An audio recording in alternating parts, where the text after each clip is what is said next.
నమస్తే, welcome to my channel Lakshmi taste and feast. ఈ రోజు నేను రొయ్యల నిల్వ పచ్చడి చేయబోతున్నాను. దీనికి కావలసిన ఇంగ్రీడియంట్స్: కిలో రొయ్యలు తీసుకొని శుభ్రం చేసి పెట్టుకున్నాను.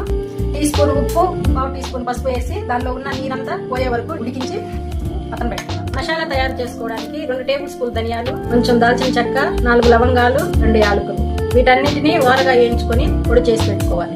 నేను పొడి చేసి పెట్టుకున్నాను. 2 టేబుల్ స్పూన్లు కారము, 2 టేబుల్ స్పూన్ అల్లం చిన్నుల్లిపాయ పేస్టు, చిన్న సైజు నిమ్మకాయలు అయితే 3 లేదా పెద్ద సైజు నిమ్మకాయలు అయితే 2 జ్యూస్ తీసి పెట్టుకోవాలి. ఉప్పు సరిపడినంత, డీప్ ఫ్రైకి సరిపడినంత వేరుశనగ నూనె తీసుకోవాలి. స్టవ్ ఆన్ చేసుకొని ఒక కడాయి పెట్టుకొని డీప్ ఫ్రైకి సరిపడా ఆయిల్ పోసుకొని నూనె బాగా వేడైన స్టవ్ సిమ్లో పెట్టుకొని రొయ్యలు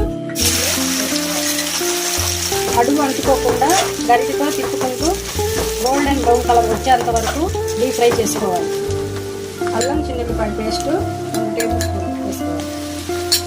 ఇది పచ్చి వాసన పోయేంత వరకు వేయించుకోవాలి. 2 టేబుల్ స్పూన్లు కారము, 1 టేబుల్ స్పూన్ ఉప్పు వేసుకోవాలి.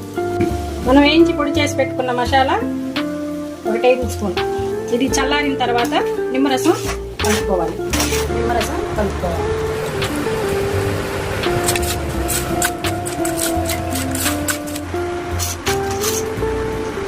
రొయ్యల నిల్వ పచ్చడి రెడీ.